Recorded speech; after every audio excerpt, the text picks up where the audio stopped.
Hello दोस्तों, lucky trick channel पे आपका बहुत बहुत स्वागत है। मैं हूं मुकुल और आप लोग देख रहे हैं लकी ट्रिक चैनल। और दोस्तों, आज हम लोग लकी ट्रिक चैनल पे हम लोग भारतीय अर्थव्यवस्था के अंतर्गत भारतीय अर्थव्यवस्था के महत्वपूर्ण पहलू, वही चैप्टर हम लोग एमसीक्यूज़ के रूप में पढ़ेंगे। तो चलिए दोस्तों, वीडियो को बिना देरी किए शुरू करते हैं इकोनॉमिक्स का। तो उससे पहले एक मोटिवेशन कोट ले लेते हैं दोस्तों, अच्छे से आप लोग ध्यान से पढ़ेंगे।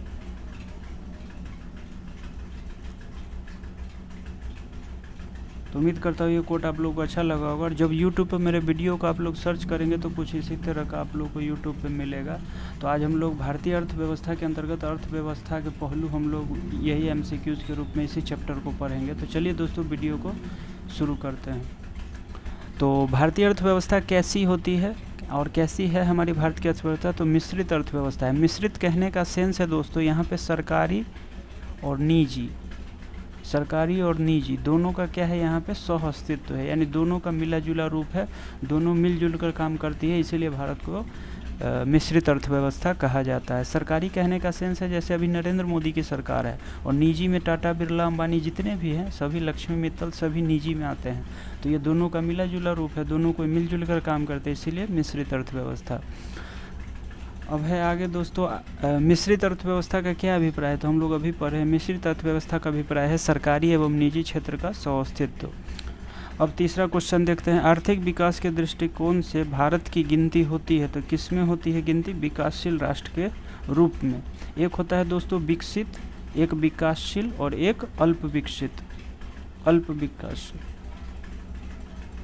तो भारत जो है वो विकासशील में आता है, विकसित में नहीं आता है। विकसित देशों में दोस्तों अमेरिका जैसे कंट्री, ब्रिटेन, फ्रांस, ये सब क्या है, विकसित देशों की श्रेणी में आते हैं। भारत अभी विकासशील राष्ट्र के रूप में है, लेकिन वो विकसित राष्ट्रों की श्रेणी में आगे की ओर बढ़ रहा है। भारतीय अर्थव्यवस्था का कौन सा क्षेत्र सकल राष्ट्रीय उत्पाद में सबसे अधिक योगदान करता है? तो ये वेरी इंपॉर्टेंट क्वेश्चन है। तृतीय क्षेत्रक, जिसे हम लोग क्या कहते हैं, सेवा क्षेत्र। तो ये ध्यान रखेंगे। बंद अर्थव्यवस्था वो अर्थव्यवस्था होती है जिसमें क्या होती है, न तो निर्यात होता है और न ही आयात होता है। जैसा नाम से ही है बंद, यानी कोई चीज़ नहीं होता होगा इसमें। अब चलते हैं आगे। ऐसी अर्थव्यवस्था को क्या कहते हैं जिसका शेष विश्व से कोई संबंध नहीं होता है? तो ये होता है बंद अर्थव्यवस्था। 7 नंबर क्वेश्चन, यह सत्य होगा कि भारत को परिभाषित किया जाए तो एक श्रम आधिपत्य वाली अर्थव्यवस्था के रूप में। किसी देश का आर्थिक विकास निर्भर किस पर करता है? तो ये निर्भर करता है उपर्युक्त सभी पर, यानी प्राकृतिक संसाधन, पूंजी, निर्माण और बाजार आकार का, यानी ऑप्शन नंबर डी इसका राइट आंसर हो जाएगा। अब 9 नंबर देखते हैं, वैश्वीकरण यानी ग्लोबलाइजेशन का अर्थ क्या होता है? इसकी एक विस्तृत अवधारणा है दोस्तों और विस्तृत कंसेप्ट है, लेकिन यहाँ संक्षेप में हम लोग जानेंगे कि घरेलू अर्थव्यवस्था का वैश्विक अर्थव्यवस्था के साथ एकीकरण। भारतीय वैश्वीकरण हम लोग याद होगा दोस्तों 1991 की वो घटना जहाँ वह उदारीकरण, जिस LPG लाया गया था, लिबरलाइजेशन और ग्लोबलाइजेशन, और ये लिबरलाइजेशन, ग्लोबलाइजेशन, उदारीकरण होता है एक, और दूसरा होता है प्राइवेटाइजेशन, यानी P से प्राइवेटाइजेशन और G से ग्लोबलाइजेशन, यानी निजीकरण, उदारीकरण और वैश्वीकरण। तो ये 3 कॉन्सेप्ट होता है। तो वैश्वीकरण का अर्थ होता है कि घरेलू अर्थव्यवस्था का वैश्विक अर्थव्यवस्था के साथ क्या होता है, वो एकीकरण होता है। और वैश्वीकरण की प्रक्रिया से क्या अभिप्राय है? तो वैश्वीकरण की अभिप्राय है दोस्तों अंतर्राष्ट्रीय व्यापार में बाधाओं को समाप्त करना, यानी एक देश दूसरे देश में जाकर आसानी से व्यापार कर सकते हैं, यही होती है इसकी अवधारणा। भारतीय अर्थव्यवस्था के वैश्वीकरण का क्या अर्थ है? तो इसके वैश्वीकरण का अर्थ है दूसरे देशों के साथ आर्थिक संबंधों पर लगे प्रतिबंधों को यथासंभव कम से कम करना। भारत की कुल श्रम शक्ति का लगभग कितना भाग कृषि में लगा हुआ है? तो ये लगा हुआ है 54%। अब चलते हैं आगे। अब देखना है दोस्तों 13 नंबर क्वेश्चन कह रहा है कि भारत में अधिकतर बेरोजगारी है। तो अधिकतर बेरोजगारी जो है वो है संरचनात्मक। भारत में बेरोजगारी के आंकड़े एकत्रित एवं प्रकाशित करता है, कौन करता है? तो ये करता है NSSO। अब आगे चलते 15 नंबर, भारत में बेरोजगारी की किस्म पाई जाती है, किस किस्म की बेरोजगारी पाई जाती है भारत में? तो अल्प ग्रामीण रोजगार, संरचनात्मक और चक्रीय, यानी इनमें से सभी पाया जाता है। तो अब चलते हैं आगे 16 नंबर, कृषि में मूलतः किस प्रकार की बेरोजगारी की प्रधानता देखने को मिलती है। तो ये है अदृश्य बेरोजगारी। कृषि में बेरोजगारी का स्वरूप देखने को मिलता है। इनमें से सभी संरचनात्मक, मौसमी और घर्षणात्मक, ये तीनों तरह की बेरोजगारी देखने को मिलती है। प्रच्छन्न बेरोजगारी क्या अर्थ है कि दोस्तों जितने भी इसमें क्वेश्चन हैं सभी के सभी VVI हैं और इकोनॉमिक्स 1 से 2 क्वेश्चन इस चैप्टर से बन ही जाते हैं। तो 18 नंबर है दोस्तों, प्रच्छन्न बेरोजगारी का क्या अर्थ है? आवश्यकता से अधिक लोगों का कार्यरत होना। 2 लोगों की ज़रूरत है लेकिन वहाँ 4 लोग खट रहे हैं। भारत में ग्रामीण क्षेत्रों में कौन सी बेरोजगारी सर्वाधिक पाई जाती है? तो ये पाई जाती है मौसमी और अदृश्य, यानी दोनों आंसर इसका सही होगा।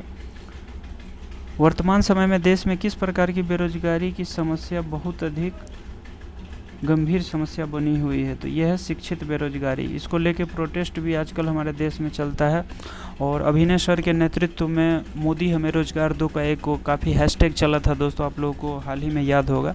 तो शिक्षित बेरोजगारी जो है दोस्तों वो काफ़ी बड़ी गंभीर समस्या है। भारत में छिपी हुई बेरोजगारी यानी प्रच्छन्न बेरोजगारी मुख्य रूप से संबंधित है।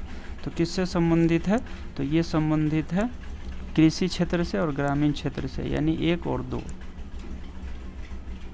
संरचनात्मक बेरोजगारी का कारण क्या है? संरचनात्मक बेरोजगारी का कारण है दोस्तों अपर्याप्त उत्पादन क्षमता। शहरी क्षेत्रों में आमतौर पर किस प्रकार की बेरोजगारी दिखाई देती है? तो ये दिखाई देती है शिक्षित बेरोजगारी।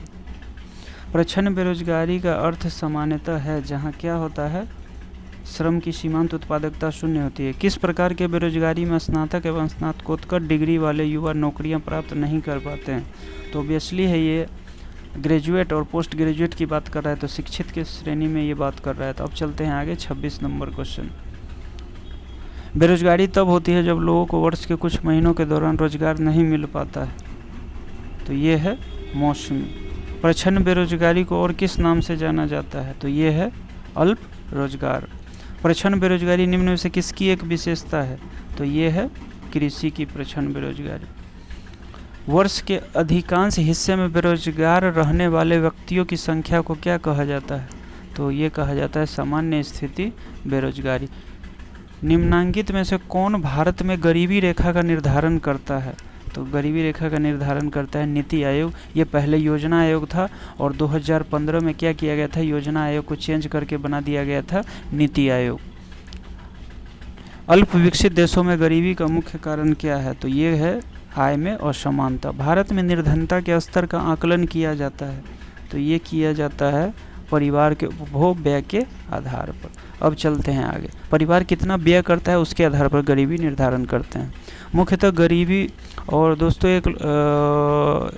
मुख्यतः गरीबी उन्मूलन हेतु निम्नलिखित में से किस प्रधानमंत्री ने मूल रूप से 20 सूत्री कार्यक्रम प्रारंभ किया था?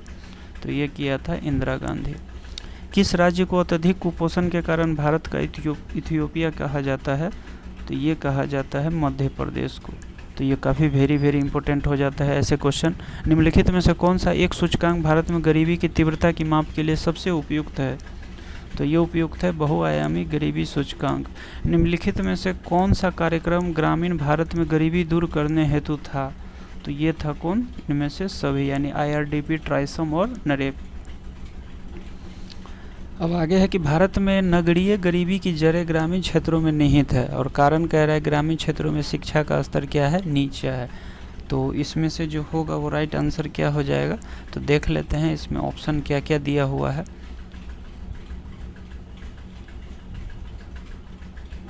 तो 37 नंबर का जो दोस्तों आंसर हो जाएगा वो कौन सा हो जाएगा? बी नंबर इसका राइट आंसर। ए और आर दोनों सही है परंतु आर ए की सही व्याख्या नहीं करता है। ये दोनों सही है लेकिन आर ए की सही व्याख्या नहीं करता है। अब चलते हैं आगे। अब 38 नंबर पे हम लोग चलते हैं। अब कह रहा है कि बहुआयामी निर्धनता सूचकांक में सम्मिलित होता है। तो कौन सम्मिलित होता है? तो ये होता है स्वास्थ्य, शिक्षा और जीवन स्तर, यानी सभी सही सम्मिलित होता है। भारत में निर्धनता अनुपात घट रहा है क्योंकि